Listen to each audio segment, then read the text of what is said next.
All right, thanks, Angela. Yeah, it's time to take our periodic check here at the real estate market, see how things are doing here in San Diego. Louie Ortiz, our real estate expert with the Ortiz Group, joins us this morning. The latest numbers are out. Just your overall impression about where we're at right now. Well, year-to-date, home sales are off just a little bit, 15.9% for detached home sales, and condo sales are down about 11.3% over last year. That's pretty significant, though. It is a little bit, but that's a great sign for buyers because it's a great time for buyers to get into the market. There's a little bit more inventory on the market, prices have adjusted down, and interest rates are just starting to go up a little bit. So for buyers, it's a great time to get into the market. And this may be the time, ironically, that's kind of what I was hearing the buzz yesterday when the interest rates ratcheted up, like almost a quarter of a point. It's a big jump. Yes. Biggest jump in a long time. Yes. That actually might move some people off the fence. Oh, here comes the move upward in interest rates. I better jump in right now. Absolutely. Times couldn't be better. We're still at historic lows for interest rates. We're approaching 7%, but there's a lot of inventory and prices have adjusted. Still about 6 3/4 for a 30-year fix. That's the traditional mortgage that most people start off looking at and then work from there. Yes. One of the encouraging things that I saw here was it looks like the average price that homes stay on the market is about the same. Yes. Because we saw that number, it appeared to be deteriorating over time.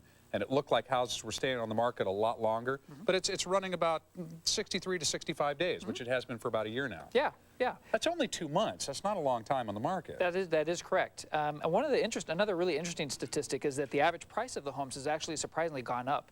And that's because a lot of people that had very expensive homes have put those on the market, and so the average price of the home has actually gone up. And when we throw these numbers at people, there's a lot of numbers coming at them, and sometimes they may not realize exactly what they're hearing here. When we talk about the median price of a home, this is just you cut it right down the middle? Right, right. That's the average price of the average home in San Diego County. County. That doesn't mean that those are the homes that are necessarily selling right now. Correct. So the average price of homes that are being sold right now is up in the $700,000 range. Yes, average sales price, correct. Average sales price. Yes. Okay, so but that does not mean that that's what the average house costs. Correct. Okay, got it.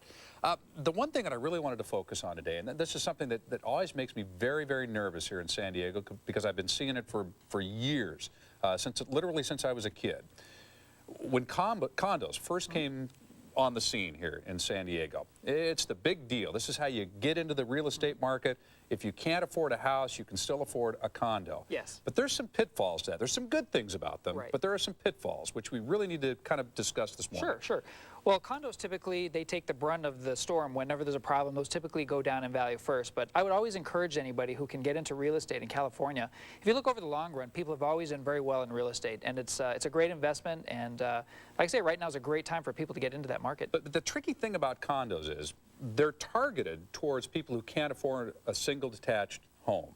That's kind of the overall market. And it works for single people and others and so forth. That having been said, are they not a little overpriced for what you get when compared to straight across to a single detached home? They're more affordable because they're cheaper, but aren't you getting a little less sometimes in terms of square footage for your dollar and so forth? I think it's all relative. There's a lot of advantages to having condos. Some people don't like to have yard maintenance. Some people like the convenience of having a little bit tighter knit community. And there are a lot of advantages to buying condos. So I think it just depends on the... I guess what I'm trying to get at here is I'm trying to figure out exactly why they take such a big hit when the market starts to dip a little bit. I'm surmising here that they're a little less value for your dollar, and so when the market starts to dip, they're the first ones to get hurt. Right. Well, there's quite a few more condos in the county than there are single-family detached homes, and that might be part of it, really? Just the number of inventory.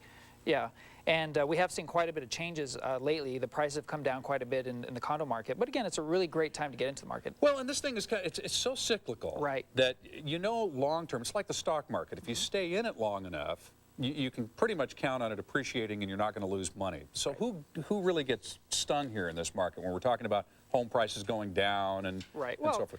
The short-term folks that are trying to get in and get out? Some people have bought houses to flip them. You know, that was really quite the rage a few years ago because prices were just going up so much. Those people might get hurt a little bit because they're finding that they're having to make some price adjustments to get those homes sold. But if somebody's looking to keep that home for a while, they're going to do great in this market. Now, have you done the math on about how long you should plan on holding a piece of real estate if you really want to be pretty sure that you're going to get your money back or better? Sure. Well, historically, 10 years. No one has ever lost money in San Diego County real estate if they've maintained their property for 10 years. But that's quite a long time, and I think in this market, probably a couple of years would probably suffice. But again, if somebody's going to live in the home, it's always a great value to own your home. And, you know, summertime in California, the first day, it's an exciting time to be in real estate. Isn't that what you usually tell people, is that the #1 reason to buy a home is because you want to live there? Exactly. Okay. Exactly. Yeah, it's build equity and build for people's future. All right. Louie Ortiz, thanks for the update. Thanks. Good Thanks to for see coming. you. It's great. We'll talk to you again here next quarter. Great. When stuff comes out again. Appreciate All right, 7:26. That means weather and traffic on the 6th.